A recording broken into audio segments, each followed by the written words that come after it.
Hello and welcome to episode 200 of Video Games to the Max. We should probably been at 200 a long time ago, but we finally made it.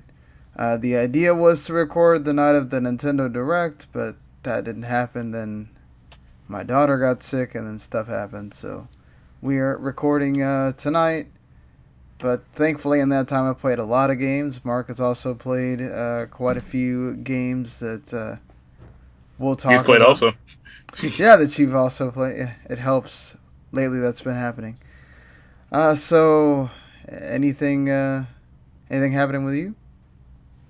Not really. Hoping to buy another Dragon Dagger soon. Those are always neat to have. Yep. Well, I mean, of course, we are the official games podcast at w2net.com, and we are in association with 401mania.com and Last Word on Life as well. You can follow me at WTimSean, and Mark is at Humanity Plague.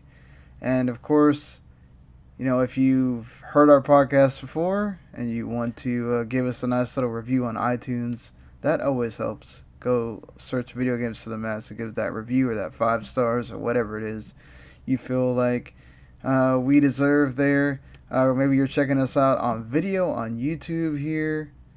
So we appreciate that as well, or on one of the various sites that I just talked about. So a lot of stuff to get into. Before we talk about games, though, before we talk about some nice rosy stuff, sadly we got to talk about big layoffs. Big layoffs at a major jointed company that announced record revenues, but then also laid off 800 people. And More than that at this point. yeah, more than that at this point too. I don't know if the French Blizzard ones count as separate or they count as part of that, because that was I think they're separate, but I mean they announced it like a week or two later, or like a week later. Yeah, I think they officially haven't been let go yet because of French labor laws. That takes a while apparently, but Give it time. supposedly they're going to let go 134 of the 400 people that they have on staff. So that's Yeah. not great.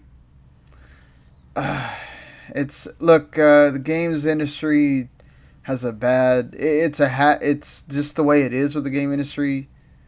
You have jobs moving, constantly. There's a constant flow of, the big companies, they tend to retain people, but some of this, even the big companies, when they crunch up for a game, you'll add staff, then you'll remove staff. Some people get to stay on, some get to go, and then they might even have to go to a different country or whatnot. But some of these people that got affected at Blizzard and Activision have been there for years. In fact, the Blizzard PR guy, or one of the Blizzard PR guys, the one that gave us the World of Warcraft code last year, he was let go. And he'd been there for, I think, 12 years? Somewhere between 12 and 15 years. And, to think somebody that had been with that company that long, just because of what Blizzard's going through, right? That there's an announcement of they have no huge game coming out in 2019, but they've been told to ratchet up production on games.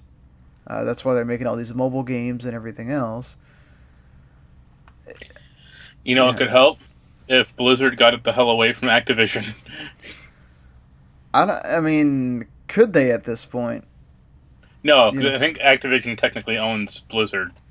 Yeah, so that's the problem. We've talked about how Activision is now kind of seeping into Blizzard as far as, what they want them to focus on. They've already, like I said, wanted to rack up the production of games. So this meant that PR people, publishing people, people that weren't in the development side got affected the most.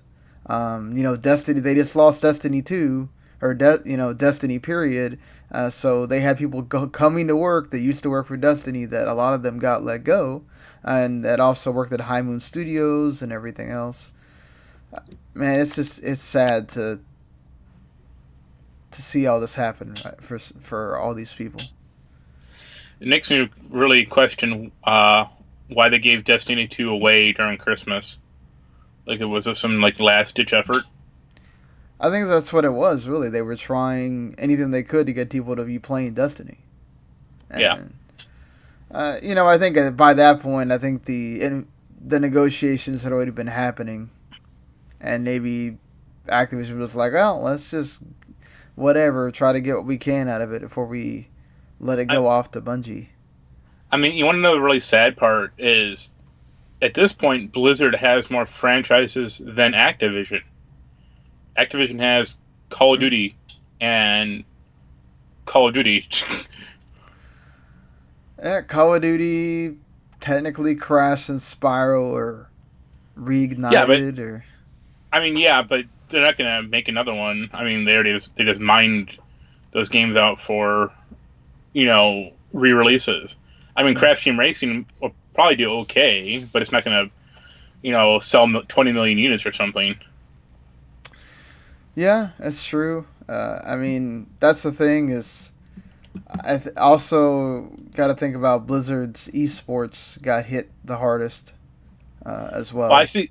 I mean, I think they're kind of stagnating, or I mean, it's not losing people because, I mean, this battle royale stuff or Fortnite is taking off so big. Well, yeah, I mean, they had the Heroes of the Storm all of a sudden get cut. And I mean, from what I've heard, not Overwatch, Hearthstone's probably next. Yeah, I think all of it is starting to get cut because the biggest proponents that they had of esports are now gone, and I think StarCraft 2 might probably stay around, but it'll be smaller. I mean, yeah, and it'll be that's starting to get outside of outside of the country, U.S. thing. That's more of a. I mean, that kind of always was. But yeah, I mean, think about it. Like, they decided, if we go back to what you were saying with Activision and what they have, is they have 3 studios dedicated to Call of Duty. And then they have like a few ancillary studios that support that, like Raven, I think, does that too. Well, they have Sekiro coming out. Or I'm just going to say Sekiro. I'm sorry if that's the wrong way you pronounce that game. That from Software game? Yes, but they're publishing it. Yeah, but that's publishing. That's not developing. They're getting money out of it, though. So, I mean, they let the Guitar Hero basically is it's dead again. People on that.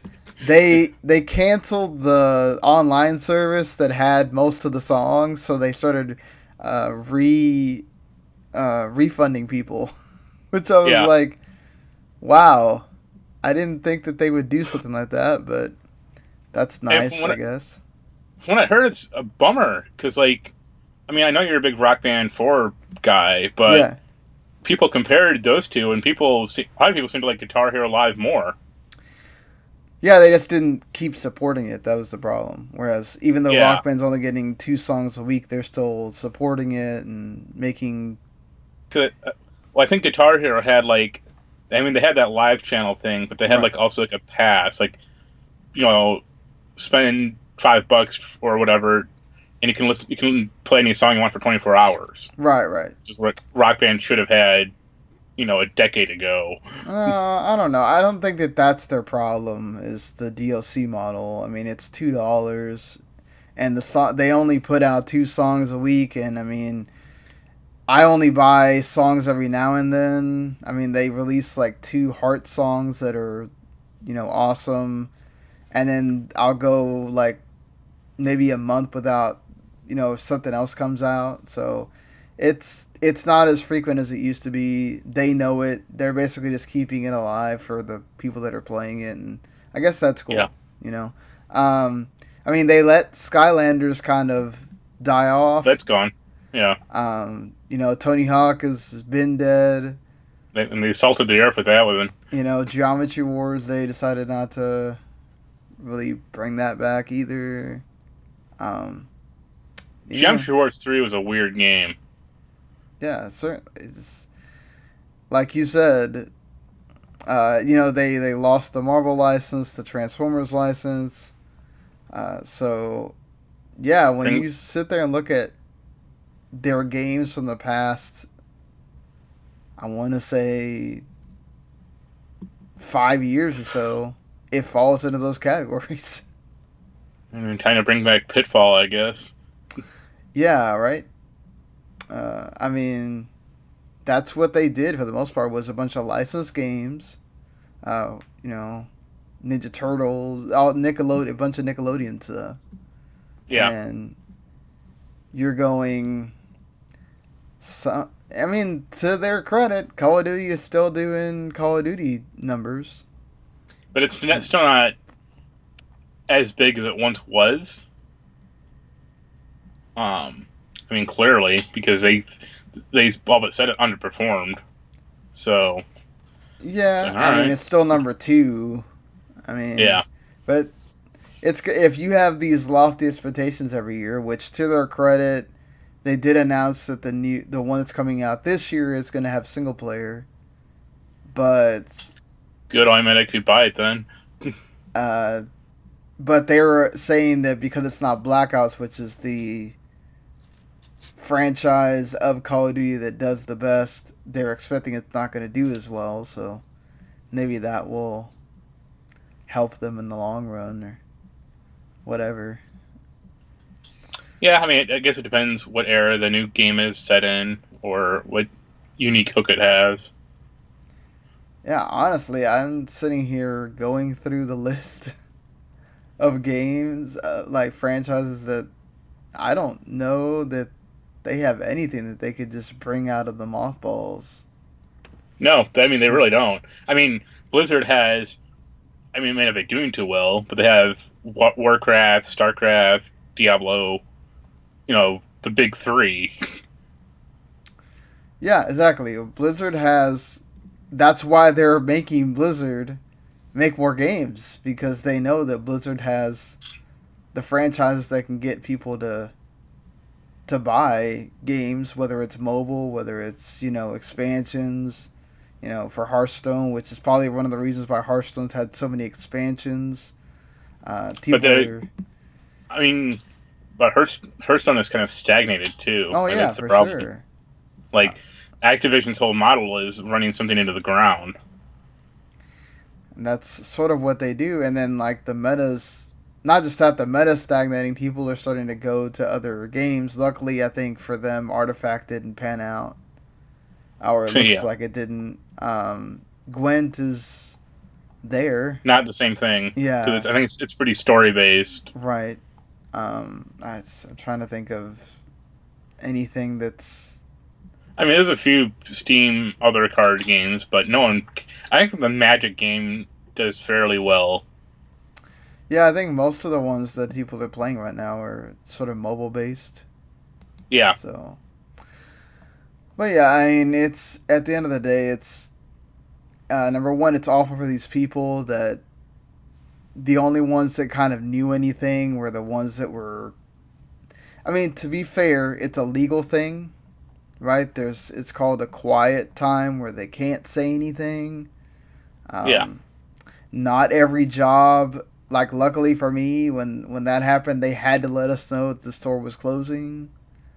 yeah. Um, But it's not like. you know, Well, I mean, when you got laid off from Kmart, it's not like the series CEO was like, "Oh, this is our best year ever." Like, you got laid no, off and stores closed because the company was in trouble. right, and that's what's when you think about it though. When you look at it, I mean, the Destiny people. I don't know that everybody could have been saved, because how many studios do they really had to be able to put all those people in? And Oh yeah, again, like most of those when, people were not game dev, yeah. you know. Um, But I think it's all. I think it's funny when they say like, "Oh, we just laid off 800 people," but hey, game developers, come work for us. It's like, right, yeah. are you out of your damn mind? Like, no way would I work for you. I mean, the nice thing is that the game industry tends to take care of each other, and there was Oh yeah, already immediately people saying, hey, here's a huge Google Doc of everybody that's hiring. The problem is that for all the ones you have in the California area, you have so many other ones that are like in other countries where that's Yeah, a it's like whole thing of you uprooting your entire family and saying, I may not even speak this language, but yeah, that's the it's like job I got. hanging out in the Czech Republic, going to work for some Russian or quasi-Russian studio. Yeah, or Sweden or Norway or Spain Yeah, or whatever. It's like it's not always simple just to go to the next thing. And it's, I mean, it's nice that they got severance packages or whatever, but this is why people, you can say what you want about unions. Unions don't guarantee that this wouldn't happen because this is capitalism and this is going to happen, and it sucks. Um, but unions would make it to where they get a seat at the table to where it wouldn't be this bad. yeah. And you would know about it way beforehand as well. So I hate having to talk about sad news, but I wanted to kind of get it out of the way instead of like go back and forth between talking games and big news and then having to go into the sad stuff. So moving on from that, heart goes out to all those people that lost jobs. Hopefully they find work relatively quickly. Or they form like new Blizzard or something. I mean, we've already seen Telltale devs form the ad hoc studio, and they kind of want to go into the Bandersnatch route. Yeah. So they really believe in that. So we'll see how that goes. I mean, yeah, a lot of people made a big deal about Bandersnatch, and people in the film industry that don't play games were like, "Oh my God, this is amazing!" And you're sitting there going, "Yeah, we've seen this a bunch," Yeah, I mean they're just idiots that Yeah. they focus on their specific job or whatever, so they have no concept of choose your own adventure or whatever legal term they're going to call it now. Yeah, I mean it's. I played it, watched it one time. I thought it was kind of neat. So to do that while you're on Netflix, as far as being this super intuitive thing, we've been doing that for years in games, so it's not anything new. But It should have been. They should have had a pop up saying, "This person will remember this." that would have been the culmination right there. Let's just do that in there. But yeah, so we've been playing. I'll be right up front. We didn't get codes for the big three, and I just haven't had time to play Crackdown 3 yet. I have Game Pass. I just haven't had time to play it. But the other ones, I'm still waiting to hear back on Anthem. The other two, we did not get codes for, and to be honest, when you have other games that you're already playing for review or whatever, it's hard to sit there and go, let me spend $120 on games that are not getting, are mediocre or average or whatever, Yeah, because nominally, I mean, I'd be pestering you for for Far Cry or maybe Anthem, but the reviews haven't been great. Yeah. And I have had no interest in playing them. I mean, the game I pester you about is some weird painter first-person game. Yeah. Not Anthem or Metro Exodus or something. Yeah, it seems like Anthem just has a lot of design issues that they need to figure out. I mean, it's not as dire as Fallout 76, at least, but yeah.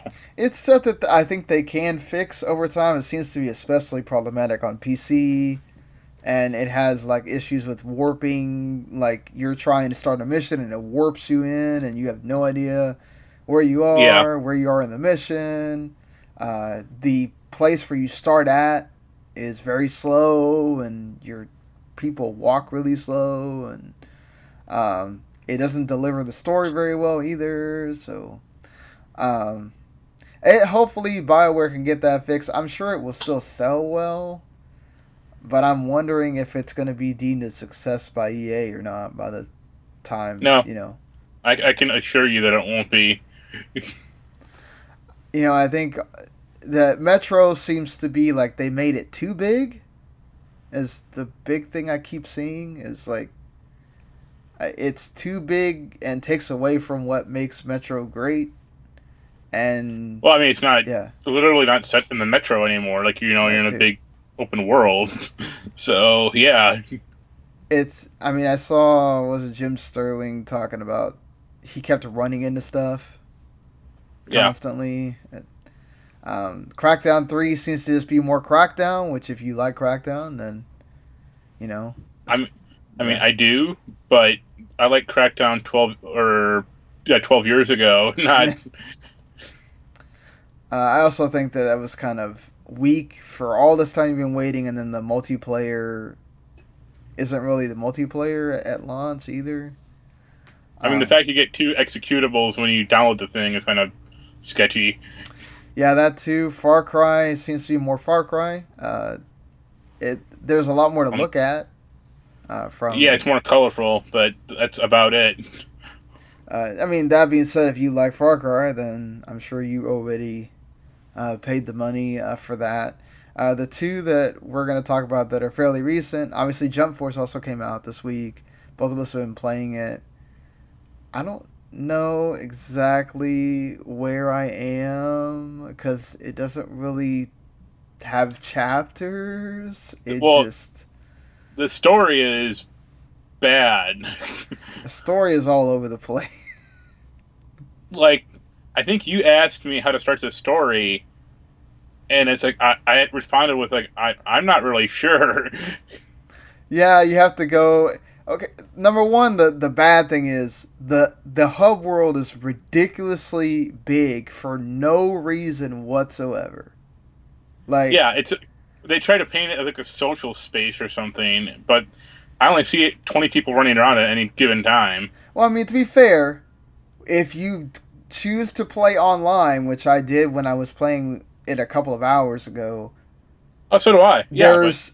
I mean, well, because when I first played it, I chose to play offline, and there was nobody, like a couple of people that were obviously like NPCs that they'd NPCs, yeah. stuck there. When you go online, you'll see people running around like it was an MMO, and they'll be on like there's one that's on the Going Merry, and there's stuff that's in like Frieza's little pod thing, and they're running around Yeah, yeah, everywhere. You but know, it serves no purpose. yeah, no, it's just to make the thing look more lively than it actually is, which doesn't I really mean, help make it I better. don't know if you ever played it. Did you ever play Dragon Ball Xenoverse? No. It's the exact same system, Oh, like a really? whole like world lobby system that's separated into like sectors or like sections. Yeah, and I don't understand what the point of the teams are when the teams last for I think like 5 minutes before the director goes, "Oh, the teams don't matter now. We're Yeah, just well, gonna go help each other do so this." the way the game starts is you play it like a human and you get rocked by Frieza, and I think like Goku gives you superpowers from this like cube, Yeah, and then you join the Jump Force, which is like all these jump worlds. What they call like Dragon Ball and One Piece and Naruto, and then yeah, like you're told to you can join a team of Alpha, Beta, and Gamma, and like Alpha is like the warriors, Beta is like the or the intelligence gatherers, and Gamma's like spies. yeah. But doesn't mean a damn thing in the game. No, doesn't really. It's just who goes with you on certain missions and whatever. Like the first mission in the game, it's not really spoiling anything. It happens in like the first 10 minutes. Yeah, Vegeta's the first one that gets. So there's this organization of like villains that have the dark versions of the cube, and if your yeah, heart has any kind, it almost feels like Kingdom Hearts. I swear.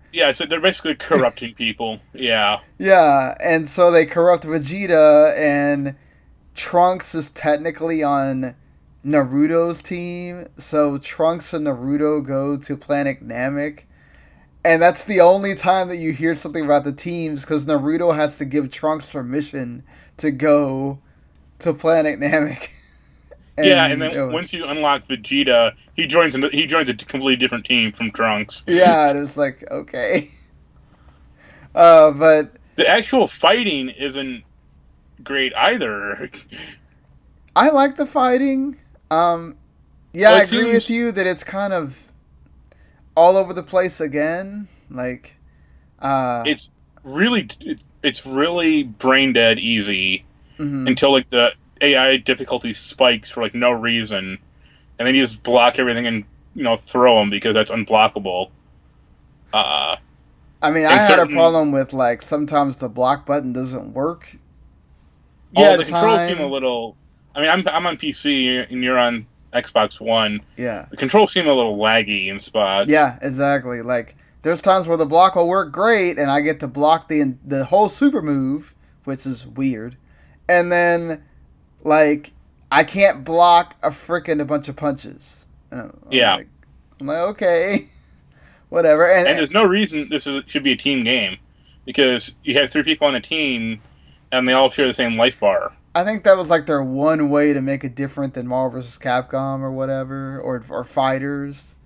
And I kind of get the idea, so that you don't have to manage a bunch of life bars or whatever. But yeah, I don't know. Well, it just makes. I mean, what's the point of the team then? Just have to be a one-on-one fighter. Technically, it is. I mean, they also My Hero did the same thing. You all have one life bar, and you can have the people come in for assists or whatever.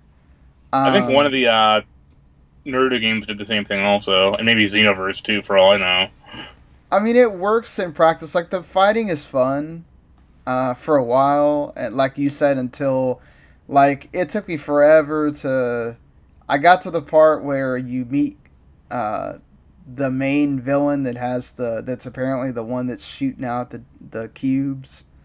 Yeah, Not the girl on Namek, the other guy, Kane or yeah, with whatever. the evil book or whatever. Yeah, like the dude that's like Yusuke's brother from Yu Yu Hakusho. You have to fight him like 4 times or whatever, and I understand that each time he's supposed to get harder, but it's like it just spikes on the last one where I'm like, holy crap, this is ridiculous. Ridiculous. So it took me like 5, 6 times to beat him because he has like a freaking super attack where he grabs you and then shoves your face on the ground and it takes away like half your health. Yeah, And I'm like Jesus, I can't do any, let alone like trying to escape or like block the continuous punches, or whatever. He does that one move and half my health is gone. It's like I can't even do that with like two of my special moves. yeah. Certain moves seem vastly overpowered or hmm underpowered. like I have that one of the Sanji kicks as one of my specials, and that thing takes out like half health. But then I do like a Kamehameha or whatever, and it doesn't do That's jack. Yeah, So, it barely hit. I mean, it barely hits, and then when it does like 5% damage. yeah, I mean that's if they don't block it, which they seem to be able to block it all the time. So Also, I find the economy in the game to be super weird. yeah, it's really expensive. Yeah, like you start off with a few moves, like the Kamehameha and some Gara sand thing. Yeah. But if you want to buy like a special move that like Vegeta's Big Bang or something, it's like 7,000 gold. Well, And like you start seven off with like thousand is for 10 the big specials, and then 3,000 is for the like regular normal mean one. Yeah, specials. Yeah. and I think you start off with like 10,000 gold. Yeah. And like, if you're doing story missions, you get maybe like A 40. thousand gold or I mean, no, on PC, yeah, it's barely anything. yeah. You're not getting it. I mean, I think overall my problem is that it seems to, not to mention like the character models are It's ugly. stiff and ugly, and they barely move their mouths. So like, here's big Goku, and his little bitty mouth moves, and like nothing else on his body moves. Yeah, It's and kind then of also creepy. Like, I found the voice acting to be kind of bad. well, I mean, it's all Japanese, so there's no I mean, dub, yeah, and I mean, it's fine. right? Like for Jap, but it's like they're just they're just talking about random crap that a lot of times makes no sense, or like the one time they'll make references to somebody else, like Naruto being freaked out that Vegeta's Trunks' dad, or Oh, um, so it's like Kingdom Hearts. also the thing everybody's all up in arms about. Guys, stop it. Like, you can say Deku's being racist if you want to, or whatever about Piccolo, but I think some people are just trying to find reasons to be offended. Uh, like, just stop it. But yeah, look, if you really love all the manga characters, you probably already bought this. Um, Yeah. Well, I mean, you got the key for like yeah, yours, or for yourself. Adam gave me the key. He was like, "Have fun," and I loaded it up, and I was like, "I know Dragon Ball, the main One Piece dude, Naruto, and Yu-Gi-Oh, and that's it." which Yugi is actually really good in that game, but um, I was surprised too. I thought he'd be kind of a crappy. Actually, one of the characters I like using a lot is Boa Hancock or whatever, because she's a lot of her moves are really powerful. But I mean, she's also one of the three female characters in the game, which that's been made a big deal of. Uh, which you can make a big deal of it, but at the end of the day, it's Shonen Jump, which is geared towards Yeah, boys. pretty male dominated. Uh, there's also DLC if you want to add Nami or Robin or um, Sakura or whatever, you can. Uh, there's just they only added 40 characters to start with. Most of them are going to be, you know, the main Yeah, added dudes. in later. Like they didn't even have like Gohan in the game, Yeah, that was or like weird. Majin Buu. Like these are like pretty important Dragon Ball I was characters. surprised they had four Bleach guys because Bleach got canceled in the manga before they finished it because people weren't reading it. Um, Naruto I expected to have a lot.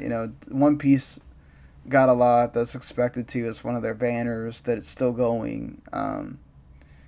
But some of the ones I'm just kind of like, all right. What's funny, Yu-Gi-Oh has one. Well, I mean, he really is just that one. Like, what they could What put about his Kaiba little? in there, but I mean, that's or like his little buddy. I mean, those two for sure. yeah. What Joey? He doesn't really have powers though. Yeah, but it's funny. Yeah. I mean, Light's in there, and he's just there to be an ass. So, uh, which I thought was fine. Like, Ryuk apparently is talking to Light, so that's why he doesn't voice, which is still weird, but yeah. I mean, like, overall, I don't think that Jump Force is great. Um, Again, the fighting's fine. Just everything else about the game is just wasn't done well. I mean, I have more issues even with the fighting, so it's less average for me.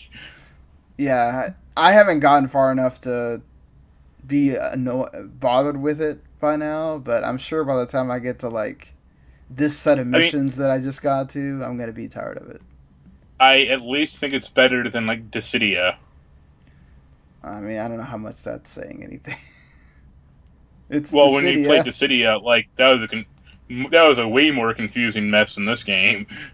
Well, yeah, because that had no basis to go on. They were just, here's this game where we're going really fast. We're trying to make it an esport. We're doing too much stuff at once, and it's confusing. And you know, I mean, you say that they literally had two other games to go off of, but they didn't do shit. yeah, it is They what it still kept is. on. They clung to that stupid armor life bar thing like an anchor. Uh, that annoyed the crap out of me to no end. But so we're both speaking of taking game, having games to take from God Eater 3. Of course, the third game in this franchise, and also you can sum it up by saying a much faster anime version of Monster Hunter. Yeah, Uh, you've actually played way more of this than I have. I haven't really touched it that much. I've played like first hour and a half, maybe just hour. Yeah, I decided to. Well, I picked a girl for both Jump Force and God Eater. You have to create a character for both games, by the way. So, which actually, when you get to later in the story, having a female character almost seems like it was that's who they want you to play as. But I'll let you get there.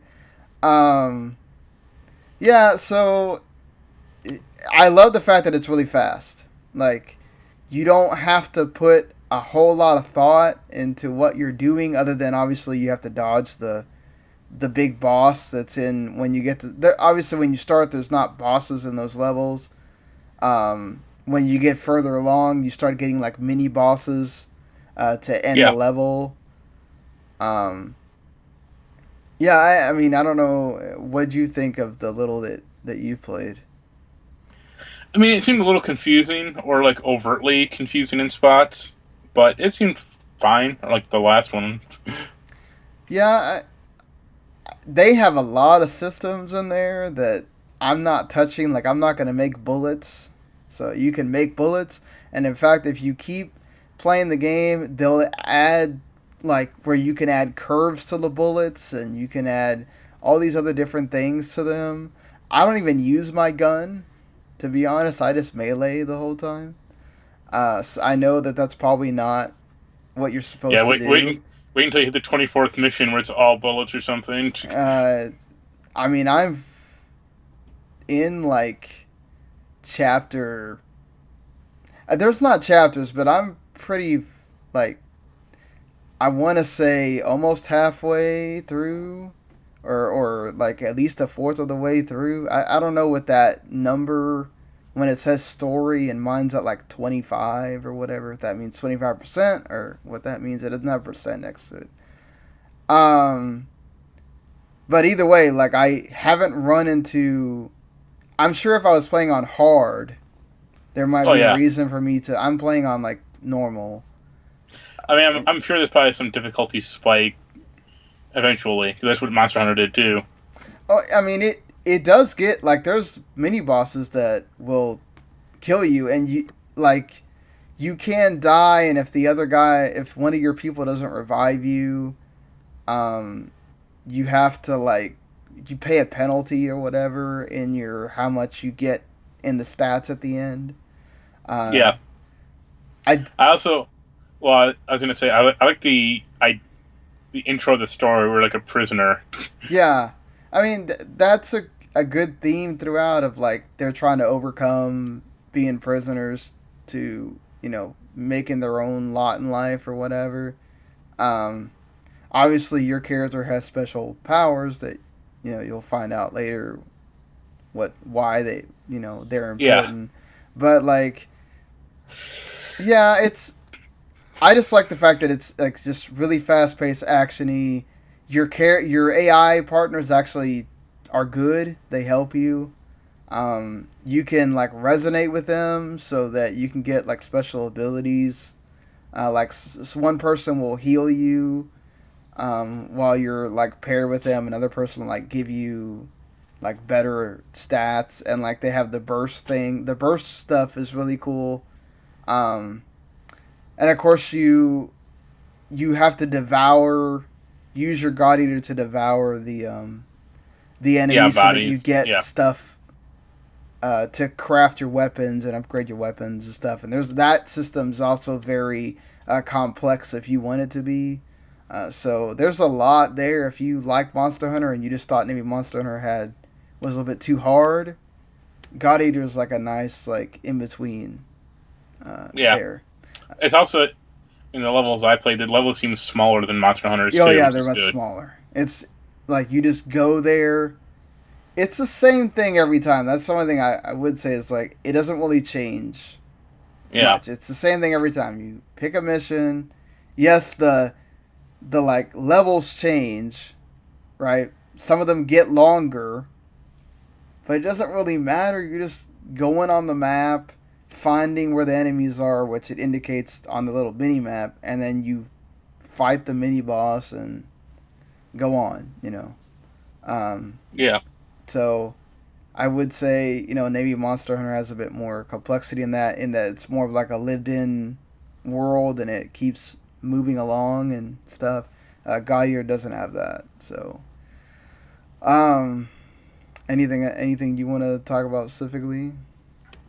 I picked up Sunset Overdrive on PC. It's fun. Yes, so much fun. It's a little overwhelming in spots, like just having to be cognizant about like grinding and jumping, but also killing people. And I'm still hammering away at Kingdom Hearts. So where are you at in Kingdom Hearts now? I just hit Frozen World. I did Monster World or Monster U yesterday, and I did 100 Acre Wood today. Do you like monsters? It was okay. It seemed really short. Yeah, compared to, well, you're about to hit Frozen, which is gonna feel like it's gonna take forever. But Oh yeah, but that's the most popular one probably, so that's why. Well, and also the Corona felt like it took a long time. That's the Tangled one? Yeah. I thought that was actually fine. Right. I actually kind of like that one.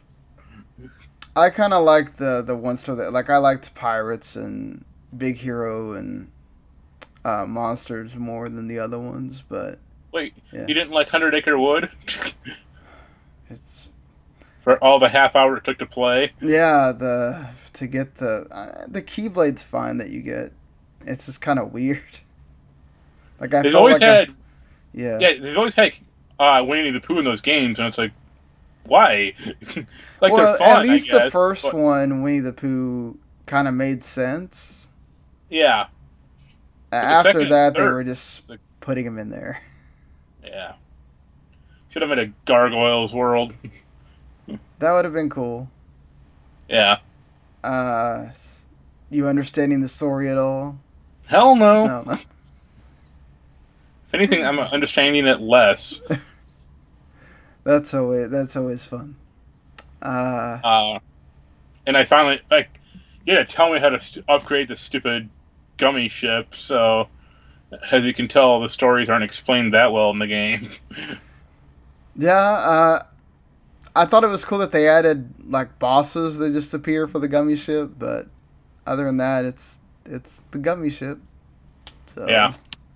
And the only other thing, I haven't played it, but I want to play Tetris 99. I was surprised. I thought you would jump on that from... Well, I don't have Switch Online. Oh, okay. And then also, I'm pretty hesitant to upgrade my Switch, because if I ever want to fuck around with it, I can't. Oh, okay. Like, they've been patching out exploits, like, left and right. Like, I saw a video, I think, like, last week, that they got, like, N64 emulation working on the Switch, like, perfectly. Oh, wow. Nice. But if you have an up-to-date Switch, you can't really access that. Hopefully they announce that at E3 or something. Yeah. At least the Super Nintendo, it feels like. I also finished Gears of War 4. So what's the final verdict on that? You like it? It was fine. Playing with a friend helped a lot, because I probably wouldn't have finished that game if I didn't have him with me. But it seemed really abrupt and short. Yep. And you're rescuing Marcus for like half the game. That too. Yeah. They had to And find a also- way to put him in there somehow. Well, yeah, but have him be in your party. Like, he gets kidnapped like 3 hours in. The next 2 hours, you're trying to fight him or find him. I guess they wanted to give you a reason to have to get used to the new characters. So that was their way of saying, well, the old guard's not completely gone, but... Well, except for the girl, like, the two main guys suck. I agree with you. I liked the Kate and... Was it Diaz? Because he just he makes me laugh sometimes with the... Yeah, but like the main guy is like the most... Yeah, JD is the most vanilla dude. Yeah. And it was also funny because me and my friend, we glitched one of the like sequences in the game. Because at some point you get like in a big mech suit. Yeah. And you're having to fight like a Brumac, whatever they're called now. Uh-huh. So we got the thing down, and it says like press Y to kill it. So my friend pressed Y, but at the same time I like hit it with an airstrike. So it glitched out and became invisible, and then killed us. Ah! Wow. Because my friend was like, "Wait, what happened?" I was like, "Is it dead?" And it was like hitting him, and I'm like, "I can't see it." Yeah. It's like, I have no idea what's going on. But yeah, you've been playing a lot more games than I have. I'm pretty like just neutral on stuff. Yeah, so I played one demo that I'll talk about when we talk about the Nintendo Direct stuff. Devil May Cry 5 had a demo out. You can play as Reno. I think that's his name.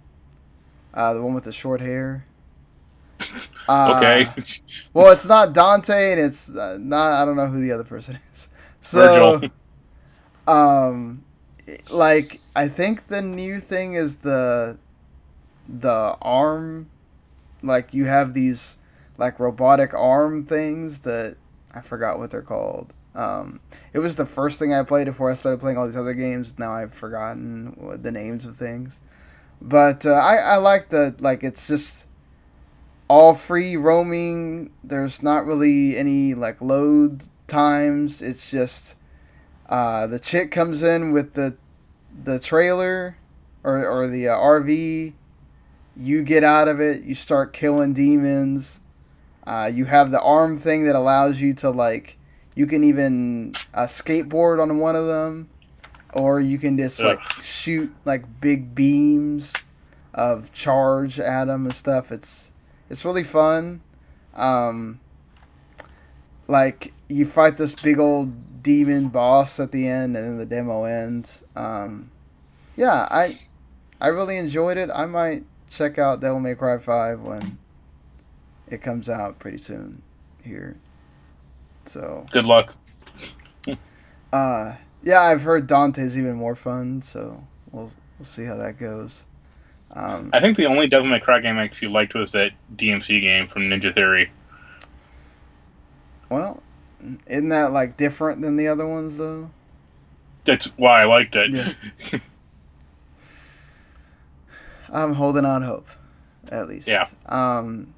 Then playing a Senran Kagura Burst ReNewal, which is a remaster of the first 3DS game, which also follows the storyline of the first season of the anime. If you want to just watch anime instead of play a game, it's Senran Kagura, so they know what they are, and they are not afraid to continue to be that. So, boobs everywhere. Thankfully, my daughter has not walked in. I'm playing it for review, so I can't really just, thankfully I haven't had to explain to my daughter why they're just changing clothes and there's stuff covering, all that. It's like, it plays like all the other Senran Kagura games. It's like cool to see one of the 3DS games be on PS4 and have the same graphics as the Estival Versus game. So it's like a Misu game with also just an action game, because you do get into a bunch of one-on-one fights that go through having to go and beat the other girls from the other, like the evil Shinobi Academy, and then you can go back and actually play the whole game again as the Shinobi. They have like a whole different, it's probably the same story arcs just from their perspective. So there's like 41 missions, story missions, then there's free missions. So if you enjoy those games, there's plenty to play through. Obviously it gets kind of monotonous after a while, because they gain different abilities, but the attacking never gets any different. So, yeah. Yeah, it's a Senran Kagura game, so if you bought it, it's because you like that series, and it is what it is. I mean, if you bought it, just buy a Galgun game and go for it. You can also do that. It's the same publisher, so. Also been playing Mages of Mystralia, which is like a Zelda-like with magic. And it has like basically you're a mage that a female mage. They don't talk. It's all they make noises. That's the way that they talk. It's all through text. Um, it's like really charming in a way that the way they tell you the story. There's a mad king that outlawed magic, and so you're having to be the mage that shows the kingdom that mages aren't bad, and you're going through and gaining different abilities with your magic, and you can put it into the 4 different magics that are there, and you can make all sorts of different like cool variations depending on which ones you get by solving puzzles and stuff. And sometimes you have to use that magic to solve puzzles. It's really really neat the way that they did it. It's like I give them so much credit for not only giving you like puzzles you have to figure out manually to get some of the different variations on the magic. You also then have to use that to solve other puzzles. And it's all tied into like a neat little package. You go to different little worlds and everything else. You're also trying to like redeem yourself because you burned down your town by accident. So it's really neat. It's like a $20 indie game. It's on Switch and on the other systems. I definitely think you should give it a shot. Honestly, if you like Zelda type games, especially if you're like your magic, that because you definitely get a lot of that. And also, I have the novelization of Resident Evil 0 and 1. And basically, I got to the point where I'm at in the book, and then I forgot that I hadn't used an ink ribbon. I used the typewriter when you first get into the room where the typewriter is, and then I forgot to use the ink ribbon because you have to switch between Billy and Rebecca. And Rebecca has the ink ribbons, and I ran into the room where the damn scorpion is, and the scorpion killed me, and then I had to restart the whole game again. It's not very far. Like, literally, I think it's like, took me about, I want to say 20 minutes to get where I was, but still, it's annoying. It's just interesting to have, like, going through and reading the novel and then getting through it in the game and how similar they are and how it took 80 pages to get where they are in that part of the game. But they fill in a lot of the, like, story, and stuff. So it's really neat. I think that's the one novelization I didn't read from the Resident Evil, because those novels came out like 15 years ago or almost 20 years ago, I think. Yeah. Well, the paperback I have says 2013, but maybe because that one. Oh no, it came out way earlier than that. Because I was reading those things in like high school. Oh, okay. Yeah, maybe that's just like the edition that I have or something. Yeah.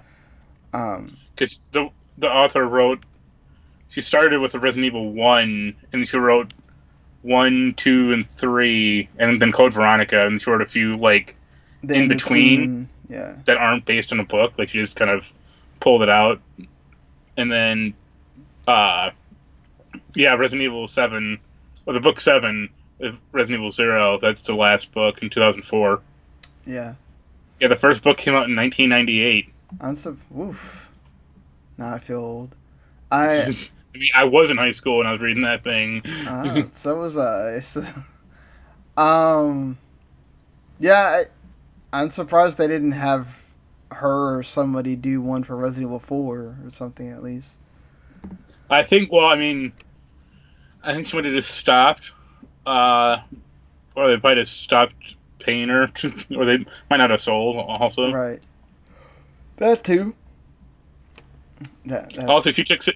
I haven't read that book, but like she takes some liberties in the fiction of the games. Yeah, I mean it does still follow it mostly closely for being a book. So, I mean, they do tell you at the beginning, like, I'm sorry if this doesn't follow the game to a T. There's also like comics or whatever too. I mean, it wouldn't surprise me. So, she said between the book, the comics, and the game, there's a lot to go through, and she tried to be as faithful as possible. Yeah. So, getting into the news now, this is a big rumor, and not a lot of the big sites have picked up on it because obviously they're trying to do their own sourcing. Because Jason Schreier would have been right up there putting it on Kotaku the minute that this came out, but obviously people are being skeptical because this all comes off of a Game Informer journalist, Imran Khan, that was on Kind of Funny Games Daily, and he said that there was a Nintendo game that had been canceled. Well, not a Nintendo game. There's a game that had been canceled that Nintendo is working with somebody to bring back, and that's all he said. And so Nintendo Insider then published this report that came out yesterday, and he's saying that with his sources that he has, whoever they are, he believes it to be Scalebound, the game that Microsoft canceled in 2017, renewed the trademark for, but then because they couldn't prove what they were going to use it for, canceled the renewal of the trademark. And so Platinum basically has that game out there for anybody to pick up if they want to. And perhaps because they already do a bunch of stuff in Nintendo, they're doing Bayonetta 3, they're doing Astral Chain, which got announced in the Direct, and could they be doing a third game with Scalebound? So, do you care that Scalebound is coming back, and do you think this is real? It might be real. I imagine if it is, it's going to, I mean, pardon the pun, it's going to be a much scaled down game than the Xbox One version was. Like, I doubt it's going to have that 4-player online co-op crap. I wouldn't be surprised if it has some kind of co-op because it is a Switch. Maybe 2-player. Maybe 2-player. Yeah. I mean, sure.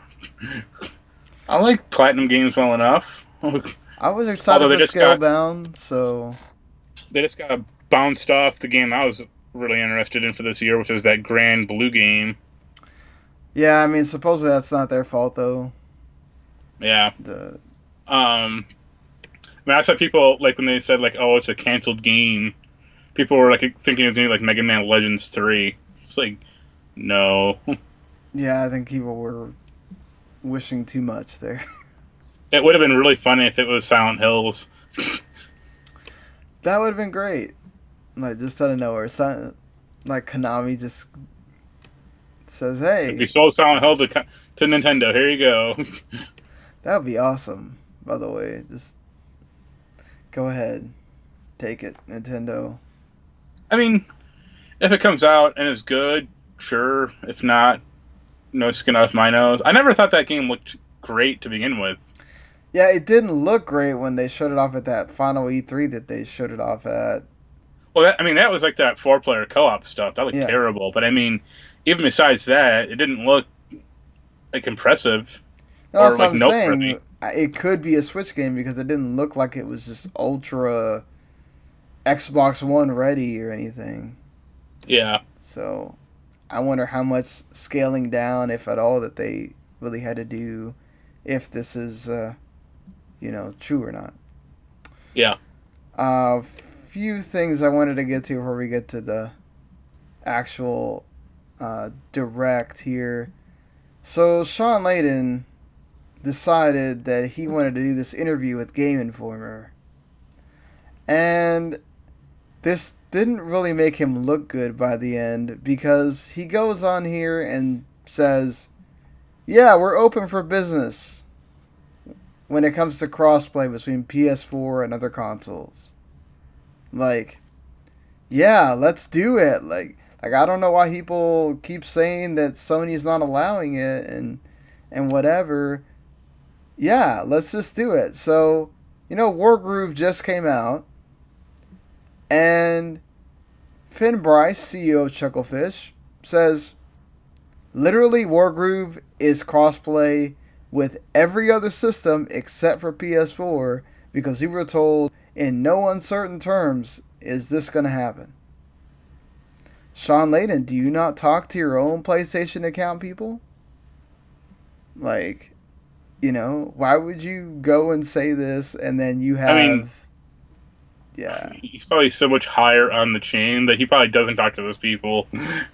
I know, but wouldn't you make sure that that edict had been passed down to those people to go, okay, literally just tell them yes? Well, And, also, I yeah. mean, I imagine they're probably still a little sketchy about the whole like cross-platform stuff, especially with this like rumored Microsoft Xbox Live being on a bunch of Switch and Android crap and stuff like that. So he might say it, but you just never know about like developers. I mean, obviously, he also goes on to say that not a lot of people are doing crossplay. I think to Yeah, protect himself. I mean, to like be the next game will fair, probably be like Minecraft, I would assume. yeah, I would think Minecraft would get the okay, but also like apparently high res. They make Smite Paladins and Realm Royale, and they're like, literally all we have to do is flip a switch, and Sony just keeps putting up the wall, like tear down the wall, so that everybody can do crossplay and cross progression, and Sony's not letting it happen right now. I don't know if they're kind of just stalling and it'll be their big announcement for PS5, like crossplay with everything. No, I doubt You that. know, we'll see. I don't know. I do feel like at some point in whenever those next consoles come out, the crossplay thing is just going to be a formality, and I mean, probably. you know, cross progression is actually what's more important at the end of the day. Of like, if you want to play it, I mean, obviously crossplay is important for if you want to play with people. Do you have a PS4? I have an Xbox One. We can play together regardless of the system that we're on. But cross progression is what's important. If say you want to go to your friend's PS4 and play, but you started on Xbox, so you Yeah. know it is what it. That's the problem that Apex Legends has is they can enable crossplay, but they can't do cross progression apparently because it wasn't made with that in I think mind. I think Epic fixed that, like with their Epic account thing Yeah. for Fortnite, but I'm not quite sure. I mean, I'm not sure if it went through or not, but it is talked about it. But they were talking about fixing it. Yeah, I mean that's what Sean Layden said is that the reason why they're now open for business because Epic made it seem like it's not the big deal that Sony was making it seem, and then it seems like they still got the walls going. Also, Sony finally kind of let the cat out of the bag as to why they chose not to be at E3, and they said that basically the ESA has not changed with the times.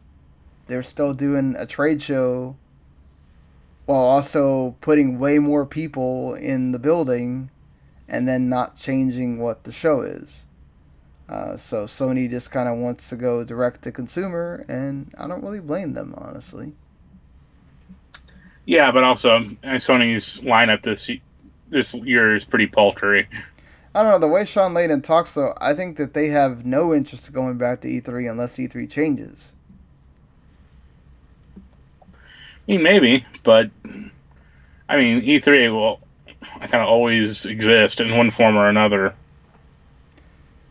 I would agree with that to an extent. I just feel like it's starting to become less and less important. And, like, people are starting to have. Like, all it takes to me, honestly, is Microsoft saying, okay, we're going to do our own thing. And then, like, what's the point of. Unless you're there on the floor to play all the demos, like, what's the point of doing E3 coverage at all from an I mean, outside of that perspective? it's just a big, party or a big entertainment swell. Yeah, I mean, it's still the, like, go-to thing to know when games are coming out for the holidays, but, I mean, he makes a point that June is kind of too late for the retailers. Like, you got to do this a lot earlier so that they know what they need to put in stores come the holiday season. So, Yeah. I think Microsoft might get on that ball at some point too, and we'll see where that goes. Hollow Knight's getting a sequel, which I'm all for. I really enjoyed the first Hollow Knight, so I never played it. it's fan. You should play it. It is really, really, really good.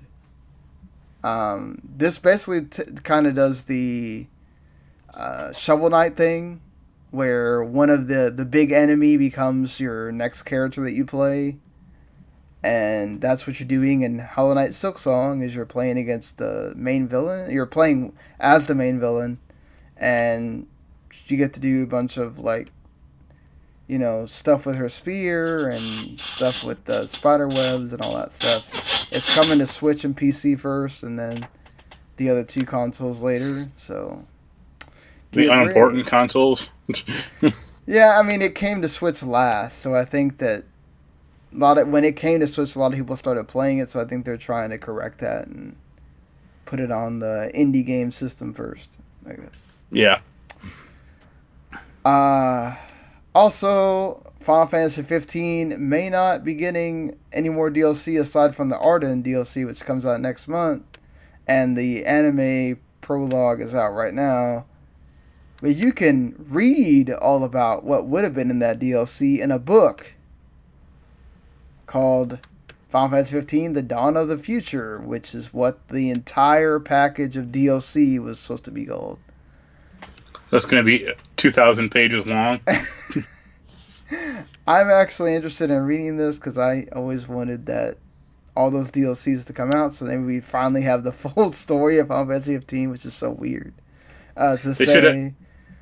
They should have an audiobook version and have the voice actor who plays Noctis read it or something. Maybe that could happen.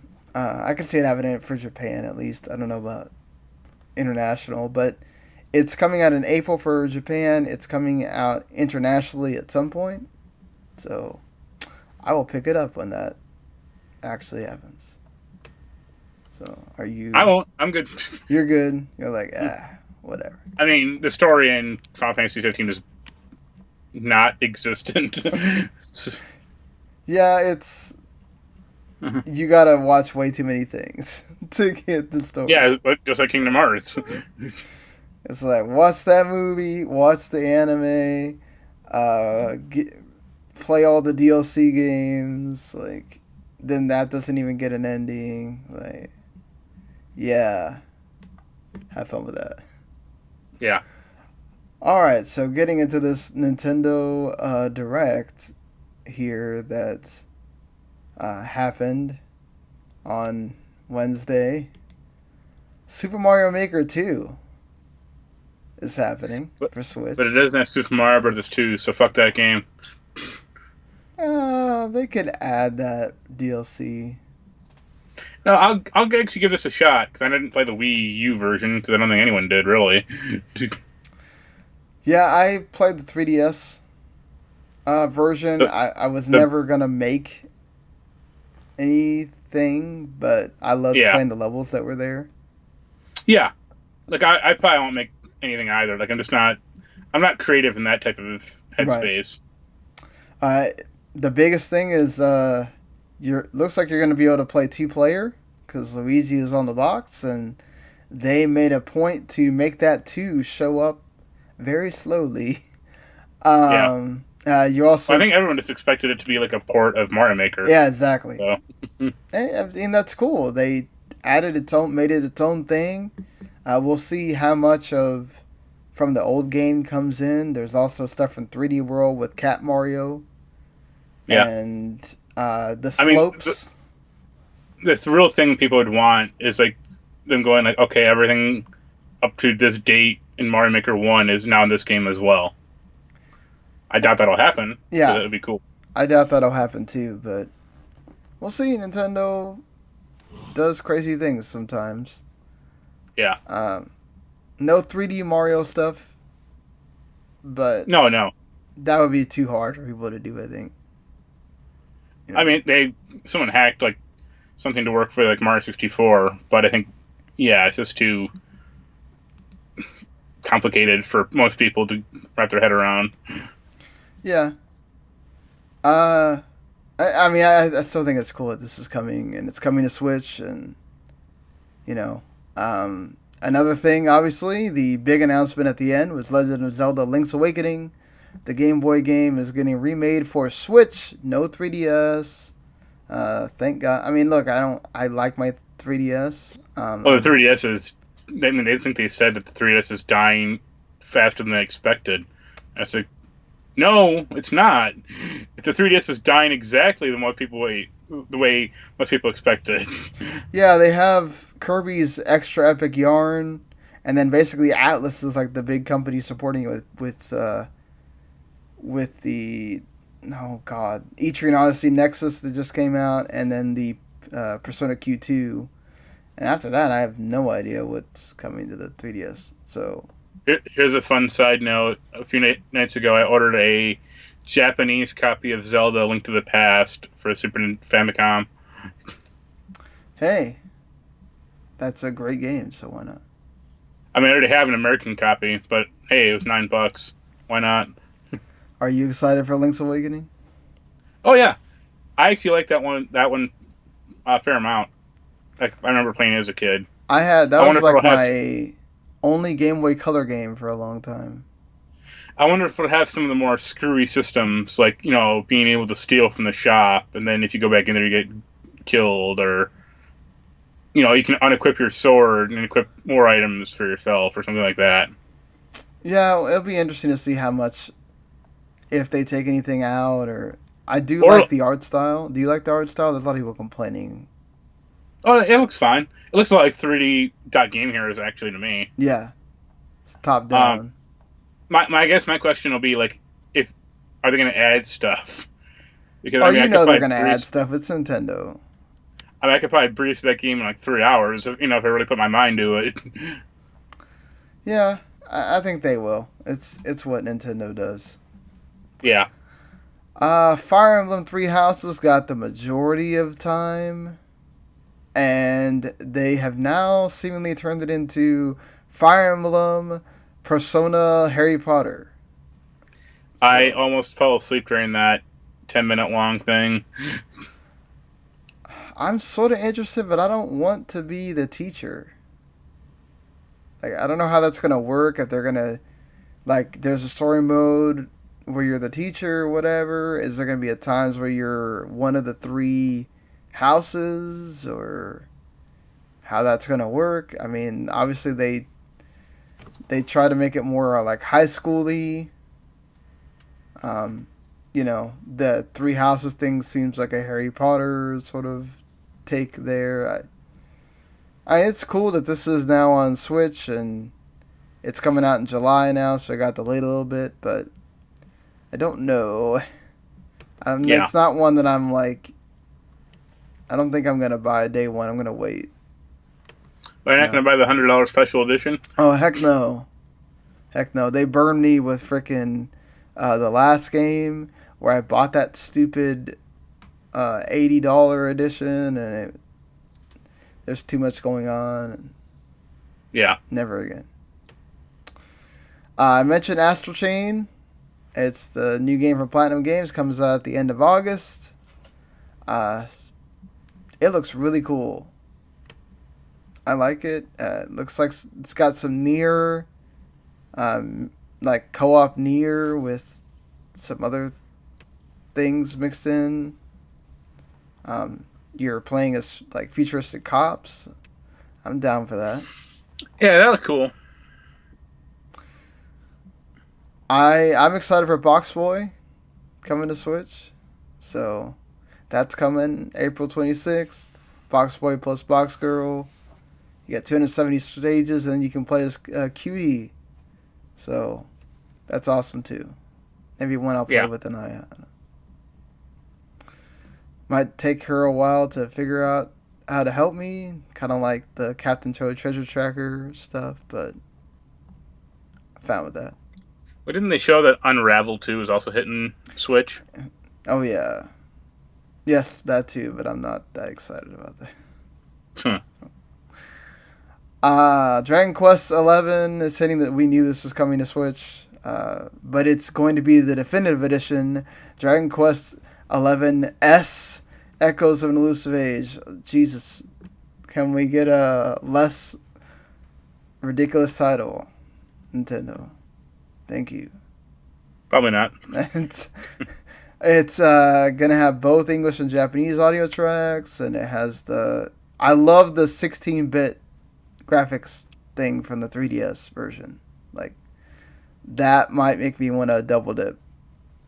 And also that it has the better versions of the music with new music in it, because the music was the most annoying part of that game. You kept hearing the same song over and over and over, and I'm like, my God, kill me now. I just put it on mute and started listening to podcasts because I got tired of that song. But yeah, if you did not buy it on the PS4 and we're waiting for it to come to Switch, it looks like it's going to be worth it. Tetris 99. So, Apex Legends comes out, right? Everybody's talking about it. I'm still considering playing it. I don't know if I will or not. Nintendo says, you know what? It's not on our system, but we'll just have Tetris Battle Royale instead. And I played some of it, and a few games. I'm not great at Tetris, so I think I got to 50th or something. See, I know if I played it, I would get number 1 instantly. Yeah. I think Stephanie posted in the chat that she got to number 5 last night. I think Adam said the first time he played, he got number 1. Yeah, I saw that too. Hey, if you're doing great at it, then it's a really fun game. It's really fun. I'm not a Battle Royale person, but Tetris Battle Royale is working for me. And, Nintendo came out last week and said they needed to find ways to make Switch Online more viable for people because they were worried that people are getting that monthly subscription version, which is $8. Yeah. And make more games that are online, Switch Online exclusives like this, you might get more people. It would help. And also introduce Super Nintendo games. That might help you too. I have not played the Daemon X Machina demo. I have it downloaded. I haven't played it yet. I heard it's mech fighting, so you like that. Can't wait. Captain Toad Treasure Tracker is now fully 2-player co-op. You can get that right now, and they're going to have DLC, which comes out March 14th. You can actually, if you buy the bundle, you can get the special episode right now. Final Fantasy IX came out immediately. I bought it already, and I'll play it at some point. Which means never. No, I'll play it. I don't know that I'm going to play it the whole way through again, because it'd be the third time I beat the game. But I'll play it.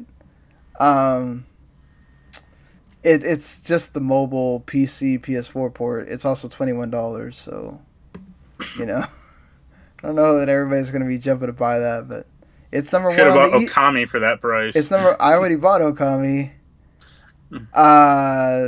It's number 1 on the eShop right now, though, so that's a nice indication, I guess, that people bought it.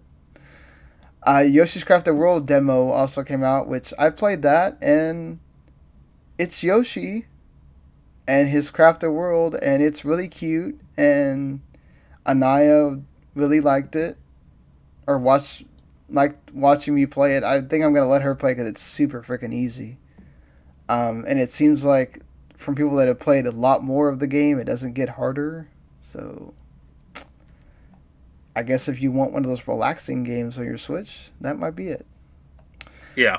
The I Am Setsuna people, the Tokyo RPG Factory, made a new RPG, which is more of a PS1 style, 3D graphics, called Onanaki. This, I think, makes me a bit more excited about their games because Lost Sphere and I Am Setsuna I like the fact that they give odes to Chrono Trigger, but they're so boring. So, hopefully this is better. One can dream. Marvel Ultimate Alliance 3 got more stuff. I'm so excited for this. I'm not. It's just a Marvel Cinematic Universe game. You're adding all these people in there, so that's fine. They showed one new character. Which, it's Captain Marvel, so that makes sense. The movie's about to come out. We'll see if the only non-Marvel Cinematic Universe character in that game was Wolverine. And I think he's the only X-Men they've shown, too. I think there wasn't... Was there a lot, though? I remember there being Jean Grey, Cyclops... Cyclops was in it. Yeah. Iceman, Gambit, Rogue... Beast, I think? Beast was DLC, right? He might have been. Yeah. Cable, I think he was like in one of them. Magneto, he was really fun. They were those games. They were originally X-Men games, so they had a lot of X-Men characters in those games. Right. Nightcrawler used to be a lot of fun too. I like those games, so I'm excited for this. But again, we'll see how it goes. Yeah.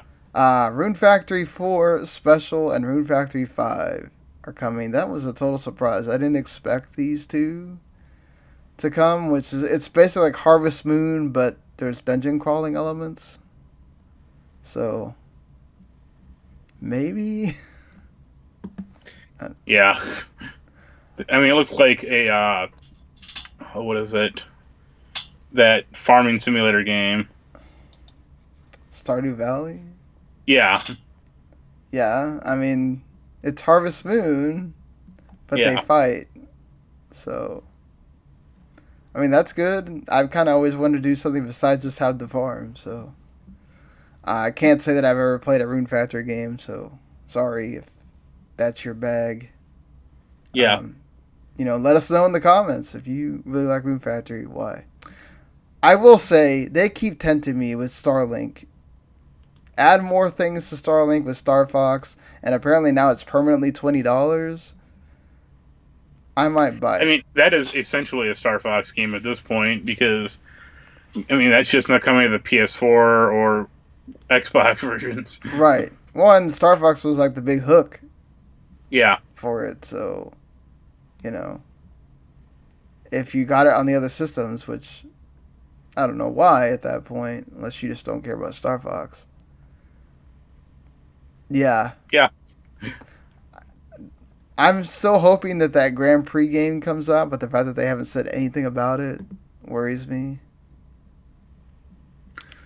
That's valid. Do you think the Ritual of the Night actually comes out? Maybe. Did you like what you saw?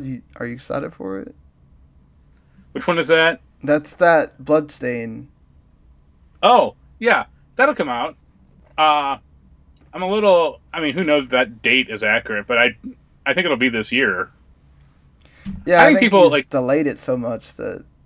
Yeah, people have really shit on that game, but I like the demos that have come out. They were fine. Yeah, Curse of the Moon was really good.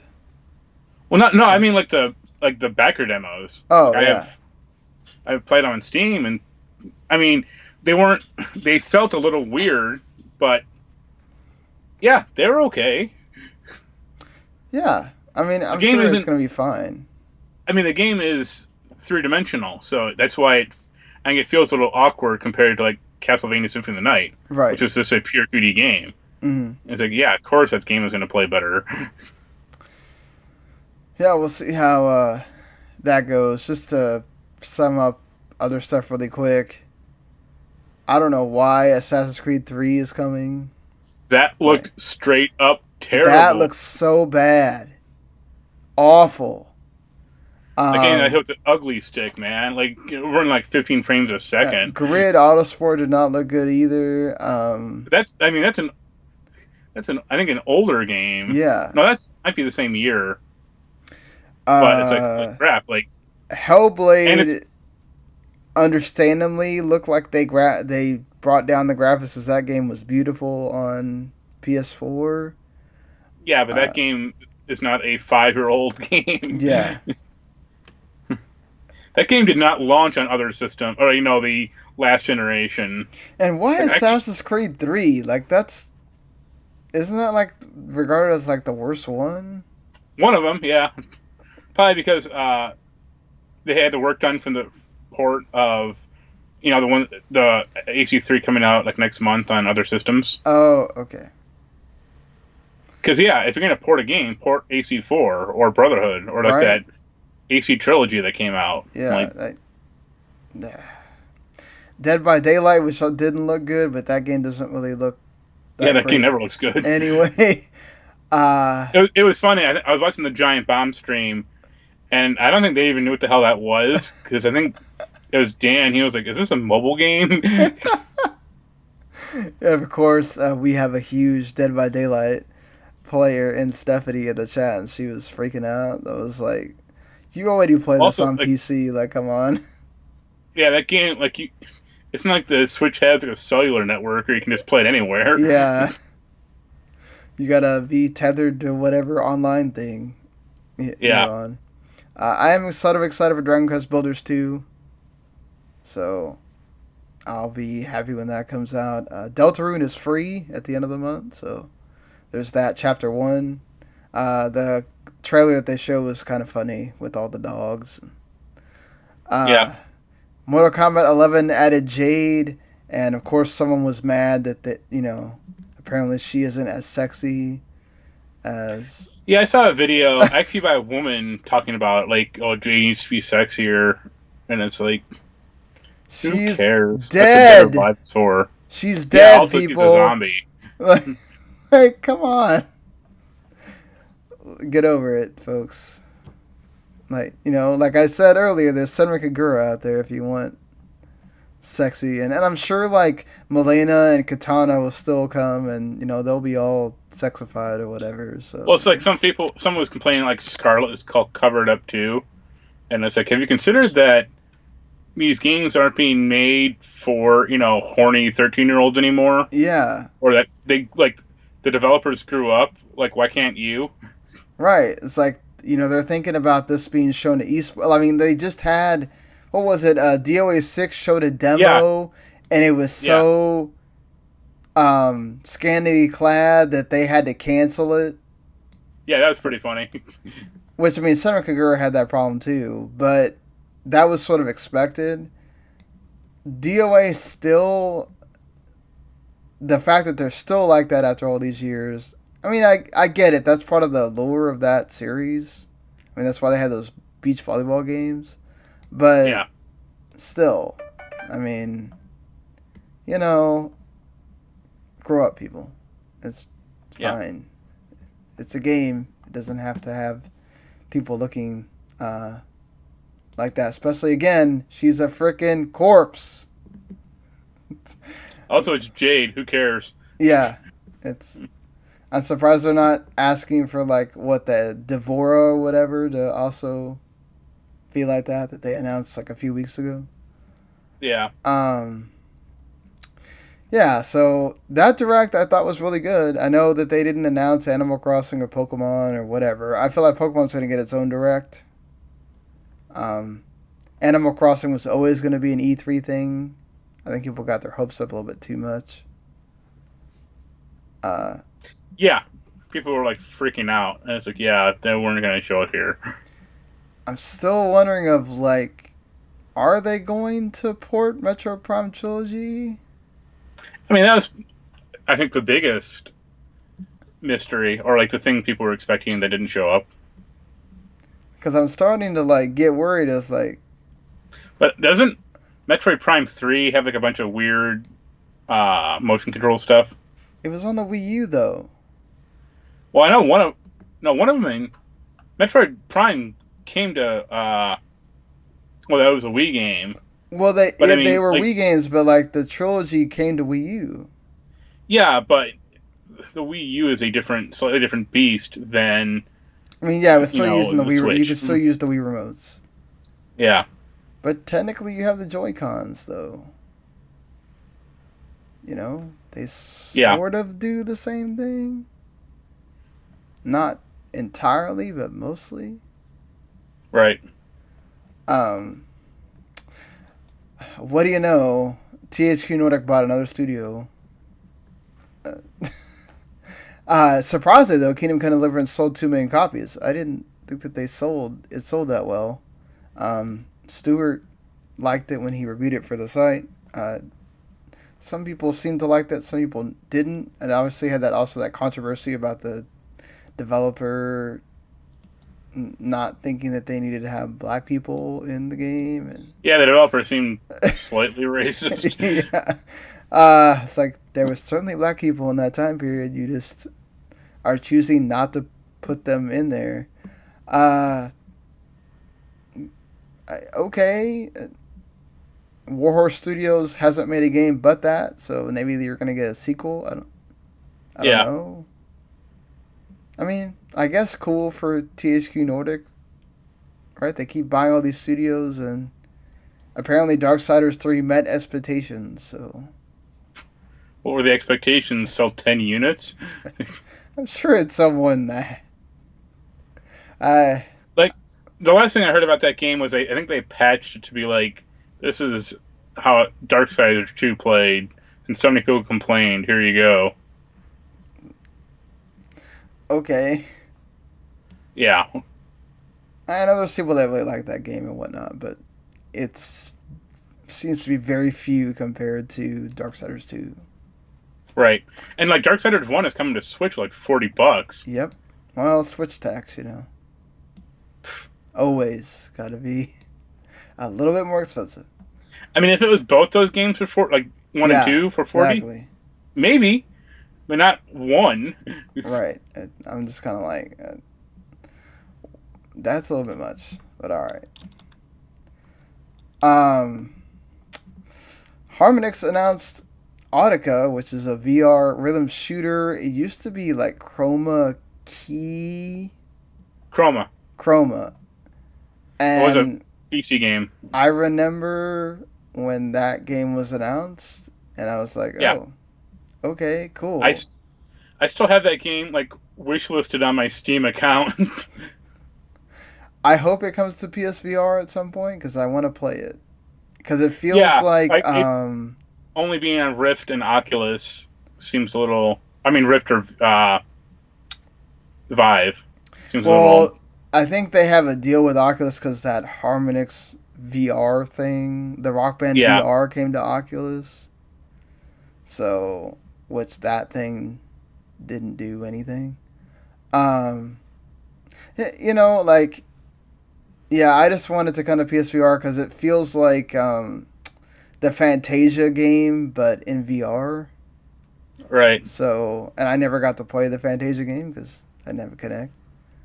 So hopefully it does.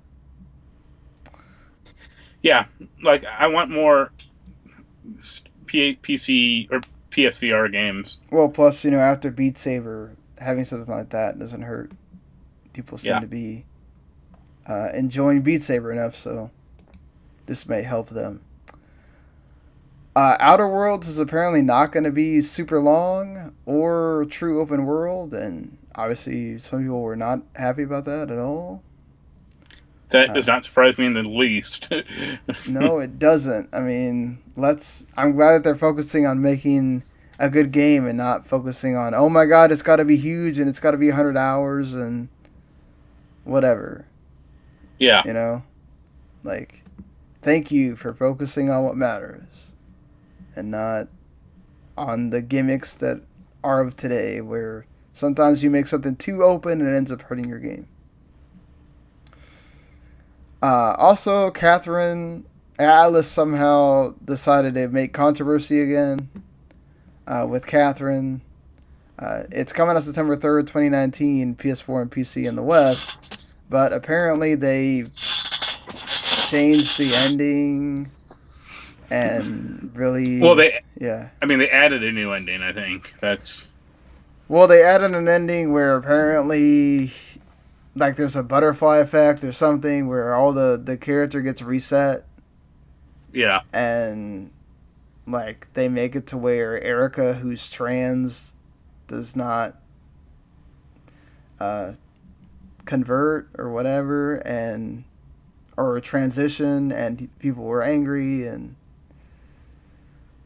I can kind of understand that, but geez, it was some vitriol for Atlas.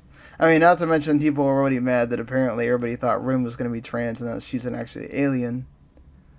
So Here, I mean, I have no opinion one way or the other, but no, I mean, as far as like mainstream developers, no other developer even approaches shit like this. Yeah. So, I mean, overall, the ones that do, it's very small. Yeah. Amount. So, I mean, yeah. Like, can you imagine like a trans character in Final Fantasy? Like, no. That's also Japanese, though. I mean, if we get away from the Japanese. No, but yeah, that's the point. That's my point. I mean, that's the point, though, of like, okay, Persona 5 had this problem, right, where the Japanese localization team came in and said, hey, you got to change this because of Japanese culture and whatever. I think that might have been Persona 4, if anything. No, I think 5 they changed something where they were supposed to be I don't think it was one of the main characters. It was one of the it was like a secondary character or something that might have been trans, and they changed it. Or, I mean, they did it with Dragon Quest. It's not trans, but they handled Sylvando is great in Dragon Quest, and he's gay, and they don't make fun of him for being gay. They don't make like really bad jokes or whatever. They handled it very well. Yeah. So, could that happen sometime in a Final Fantasy or Dragon Quest or whatever? Yeah. Again, well, there was that cross-dressing scene in Final Fantasy VII. Well, yeah, that's true. Which I'm sure people are waiting to see again in HD or whatever. So. And I certainly am. It was funny for the time. Yeah, so, Atlas, perhaps, I mean, they have time to figure it out, right? They can change that again or whatever, but I don't know. Just sometimes we gotta remember cultures are different, and it sucks. Like, shouldn't do that, but yeah. Ni no Kuni, speaking of Japanese stuff, Ni no Kuni is going to become an anime, which I'm down for that. Nobody has the anime look. I mean, I doubt Studio Ghibli is going to do it. Well, Joe Hisaishi, who does work for Studio Ghibli, is going to work on it. Yoshiyuki Momose also works for Studio Ghibli, is going to work on it. Is it going to look like a Ghibli game? Probably. Or, Ghibli anime? Probably not, but kind of like what they did with Ni no Kuni 2, they might try to get it as close as possible. Yeah. Like, would you want to watch it? I mean, you having played through the game and stuff, would you want to... I only played through the second one. I mean, is this an anime about the first or second game? I think they're just taking the story and making those are two different stories. I mean, the first story probably lends itself better to an anime, though. Yeah. So, maybe. I'm down for that. Make it happen. Hopefully it keeps going. Finally, before we get to entertainment stuff, EA has apparently decided they're going to make a new Need for Speed and Plants vs. Zombies. Why? Well, Plants vs. Zombies used to be cool before it became a mobile franchise that they fucked over PopCap. Yeah, I'm glad PopCap is doing stuff again, but like that's not even really my issue. Like, you want to make another Plants vs. Zombies, like, go ahead, maybe it'll catch fire again. Like Need for Speed, like what are they gonna do with that at this point? Like Forza Horizon already basically took what they do and did it a bunch of times better, and I mean, they'll like continue to rub it to burn it into the ground and not have anything worthwhile. I just And don't know what they're gonna do with that. maybe they'll have Christina Hendricks back to voice like the female character What was that Need for because that Speed really sold Shift? well. I mean, the last good Need for Speed game was Most Wanted. that Hot Pursuit was good, and then the last Yeah, one before that was the other Most Wanted, and that was it. yeah. All the So recent ones is like no. out of 8 games, they've made 3 good ones, and it's like that's not a great track record, guys. Nope. Especially when you use real cars, it kind of gets difficult to do a lot Yeah, with that too. I mean, a a Need for Speed game could be made fine, but they just have no creativity, or they're just like, let's put an open world and that's it. And have cartooning, like have like a bunch of like weird, bolting on a new parts shit, and it's like this isn't fun at all. Especially because you can't pause the damn game because they're all online for no good reason. Yep. So, yeah. Yeah, I mean, if you want like a fun racing game, yeah, Forza Horizon, that's where you go. If you want like a realistic one, I'd say like Project Cars. yeah. And if you want like a rally thing, that's Dirt. Like other games have supplanted, Need for Speed. Or you just go back to Burnout Paradise too.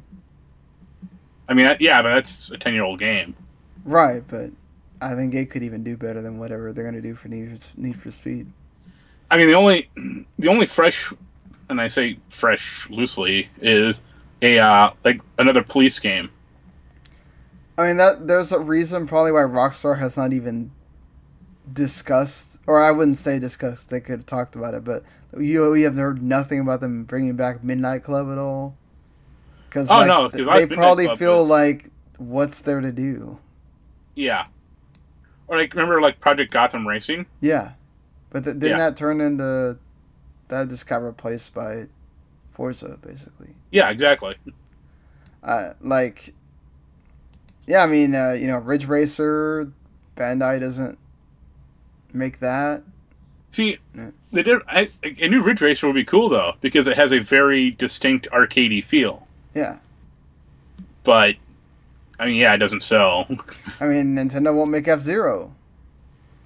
So Yeah, and Mario Kart's their biggest franchise, but F-Zero apparently doesn't sell because it doesn't have Mario in it. and they don't have red turtle shells. Or blue turtle shells. Yeah, Uh, so sorry, Need for Speed fans, but you tell us why there would be a justification for bringing back Need for Speed. yeah. For all you Ah, one fan left. so Netflix went ahead and just canceled the other Marvel shows because you knew it was coming. Yep. Jessica Jones and The Punisher season 2 over. I am surprised about Jessica Jones, and I only say that because it's not out yet. Yeah, So I imagine the press junket for that show is going to be mighty depressing. yeah. I would agree there. Although Hulu has said, and of course it helps a lot that Disney's going to own like 60% of Hulu whenever this deal with Fox is over. So of course they can say these things, right? Hulu's basically said that, yeah, anything with Marvel in the title, we're good to go, people. So, you want to bring back Daredevil and Luke Cage and Jessica Jones? Yeah, And we'll not do Iron it. Fist. Not Iron Fist. Yeah, probably not Iron Fist. But, I mean, I guess they could bring him back in Only Defenders. But, No, he was better. Like the second season of Iron Fist was better, but right. I think that character works better as like a side character, not a main one. Yeah. Like, I liked Iron Fist and Luke in the Cage, like that was a great Spider-Man episode. I thought, yeah, animated series too. But I never said I want a whole Iron Fist show. yeah. So See, what they haven't said yet though is like if Disney is prevented from making those shows, or like if Hulu is prevented for like a year or so, or if they can just start making them now, they just can't air it. I mean, technically, I guess they That's could announce it, right, and just not make it yeah. for a year. But we'll But I think see. what people want is just make it right now, make it in secret. Don't tell anyone, and then like the day the contract is over, they're like, all right, here's the new 2 seasons of Daredevil and everything else. Right? Yeah, that's what people want. You got to be a Because little bit realistic, though. well, imagine how many new Hulu subscribers there would be. Oh yeah.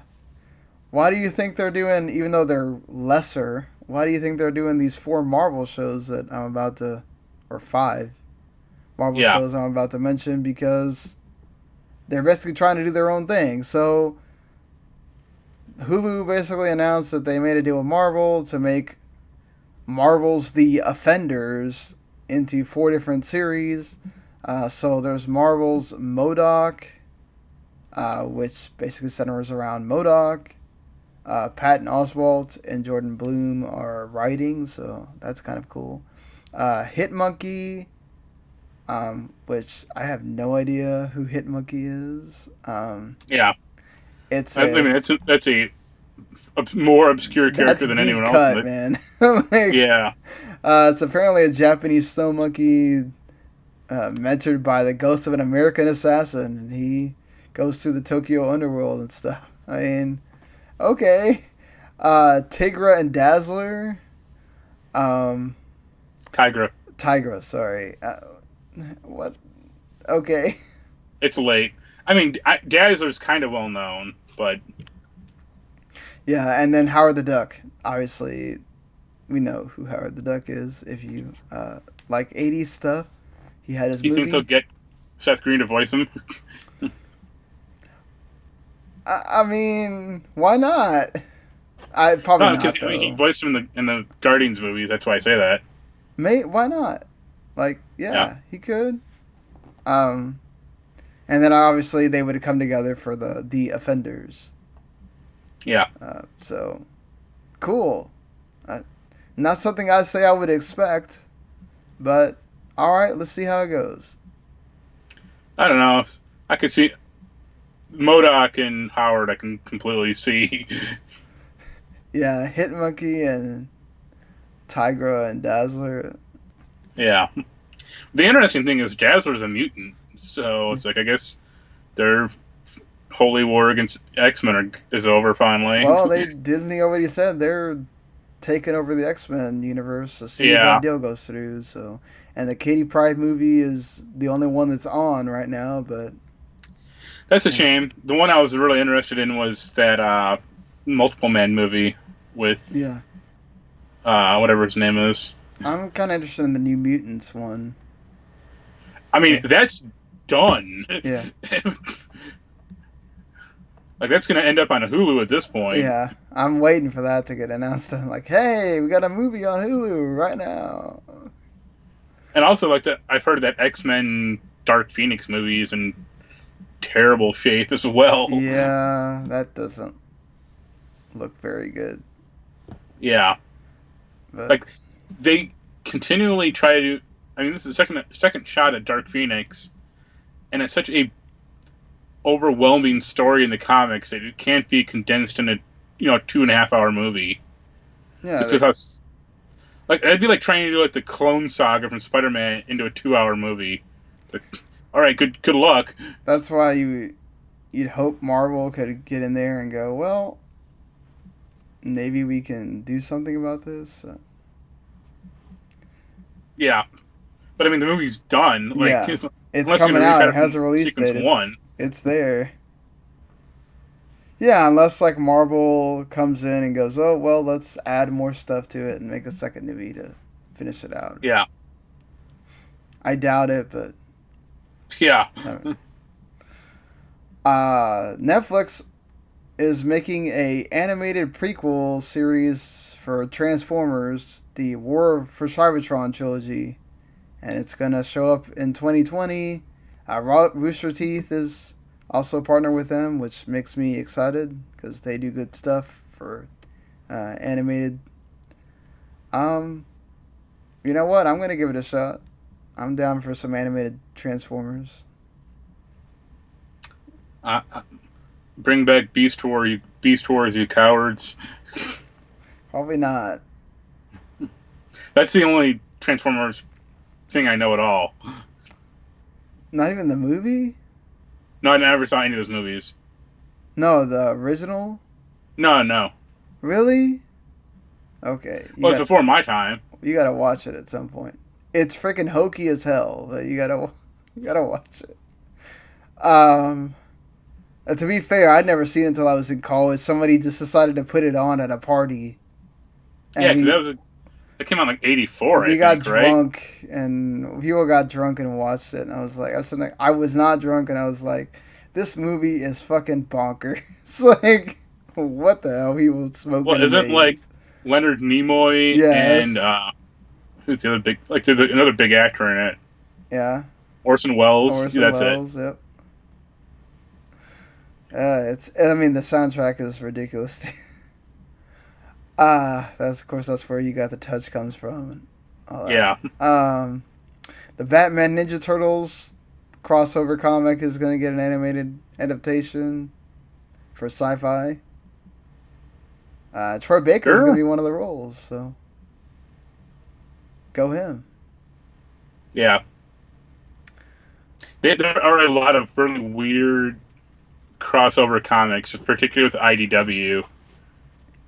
Yeah. There's like a X-Files, Teenage Mutant Ninja Turtles crossover comic, X-Files crossed over with Transformers.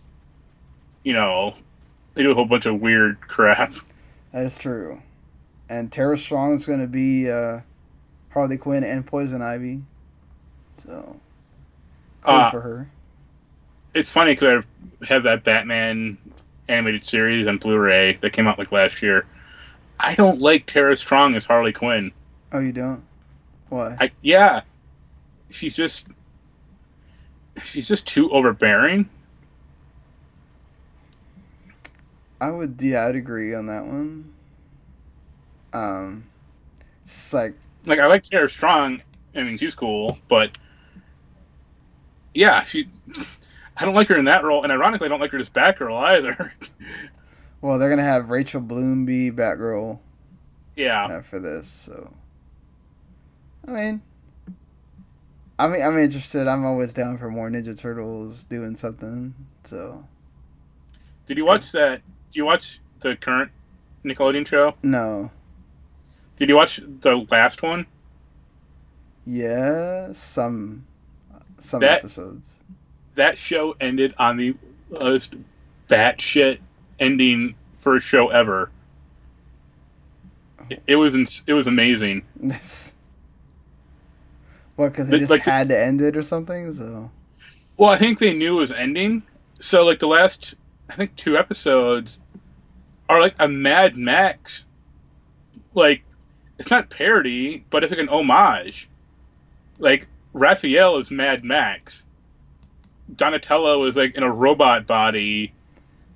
Michelangelo is like some old hippie, like living in the wasteland, and like Leonardo is like the mutant, like bad guy.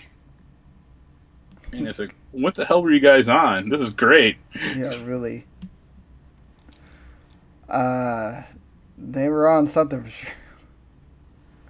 Simpsons got renewed again. Like, no surprise. Please let it die. That's going to keep getting renewed until those people don't want to do that anymore. Well, I think Harry Shearer's almost there. I think he almost left like a few times. Yeah, he's left a few. Said he's going to leave. You know what? I love The Simpsons for all the things that they did during my childhood. You have to wonder about him specifically because he's 75. I mean, aren't they all old? I think. What's her name? but the actress who plays Bart and Lisa, like those two are kind of mildly young, or like Yardley Smith is probably like early 50s maybe. Okay, so they're not. But I mean, still, yeah. I mean, they've been doing it for 30 years. They want to keep doing it though, so. And Fox ain't Yeah, gonna Yardley say no Smith right is. now when they're dying for shows. Yeah, I bring mean, back King of the Hill. well, you'd think they would, right? I think Mike Judge is too busy. But Yeah. I miss Well, that I mean, show. I thought Silicon that was. Valley's ending, right? So Yeah, but I think he has something else. he does. I can't remember right this minute what it is, but Yeah, it's some like weird music show or something. let me see what he's. I mean, he just seems to keep making Beavis and Butthead and then King of the Hill. Well, I mean, speaking of bringing back old things, Nickelodeon is bringing back. Are You Afraid of the Dark? Because that's having a movie, Yeah, later this year. and they're also bringing back All That. Yeah, they just announced that tonight, or like the Keenan Thompson announced it, like officially. I mean, yeah. That, I mean, that's kind of the same problem Activision has. Like, what does Nickelodeon have right now? They have SpongeBob and SpongeBob. yeah, Mark Judge is doing that Tales from the Tour Bus thing. Yeah. Yeah, I mean that's what they've been doing, right? They keep doing cartoons on properties, known properties. I think Yeah. Nickelodeon owns Power Rangers now too. Yes. Um, I mean, yeah, Are You Afraid of the Dark was a fantastic show. Hopefully, this thing is still good. Who knows about all that? But they need to bring back Global Guts. We'll see if that acts. I don't think that would happen, but I mean they're bringing back all these other shows, so maybe. I mean, is there like a Nickelodeon show you'd want to see come back? Not really. I mean, I'm kind of. I like Are You Afraid of the Dark? Like I liked that when I was young, a kid. Yeah. So I may watch it for that reason. But Yeah. when I was a kid, it was sort of scary because I'm younger, and that might have. Yeah. Now you're kind of just watching to see what they do, and will it be good? Who knows? I mean that's it for us talking about news and stuff. Obviously, Anthem releases officially after their fifth or sixth version of release. For everybody on the 22nd on Friday. Chromagun comes out for PSVR, which is a VR puzzle game about colors, on the 21st. Steins Gate Elite comes out PC, PS4, and Switch today. So does Yakuza Kiwami 1 on PC. Comes out today. Yume Nikki Dream Diary comes out for Switch in a few days. Origami Shadow Edition comes out on Friday. The How to Train Your Dragon game, Dragons Dawn of the New Riders, comes out on Thursday for all the systems. And Death End Request, because Idea Factory has to have the weirdest freaking names for their RPGs. It's the new one from Compile Heart and Idea Factory. It comes out today too. So Yeah. somehow I feel like one of us is gonna get stuck with that game. Have fun. I always get stuck with the Compile Heart games somehow. So yeah, I already had Adam offer me record of Argris, whatever, and I was like, nope. He knows better than to offer me that. Well, I was like, it's on PC, and I was like, I am getting a new PC like within a week or two, but I'm so backlogged I don't want to take anything else. Yeah. Um, I'm hoping that I didn't get. Sometimes transparency eats you in the butt. Um, I don't know. I was trying to be nice and be honest with this person about why I'm just now playing Mazes of Mystralia that I didn't. I literally did not like because sometimes you know how Gmail has that uh, notifications, the Yeah. different folders. It got stuck in the notifications folder way down there. I happened to look through it one day and I was like, oh, it says that this code got approved on the terminals thing. And I was like, oh, it's this game that came out the same day as Kingdom Hearts 3. Great. It's like 2 weeks after it already came out. Oh, and this game's like 25, 30 hours. Awesome. So I'm like 50% the way through, and I'm like, well, I can tell you I might have something done by the end of the week, and the person hasn't said anything, so I don't know if they're mad or just they're just not answering. I don't know. So, but anyway, that's enough inside baseball for one show. So, if you enjoyed what you heard here, as always, you can let us know on our Twitter handles at WTMSean, at Humanity Plague, at WTM Network. I did have one person hit me up during the week and was like, I always appreciate you guys being honest about your feelings on games. And he then wanted me to give him my thoughts on Kingdom Hearts 3, and I gave him a pretty long summary, so he It only said took 3 hours. Yeah. So, yeah, hit that iTunes or wherever it is that you listen and hit the review button and let us know what you think. Thanks for watching on YouTube or any of the websites. Go check them out. And we'll see you here pretty soon again for episode 201. Later, everybody. Later.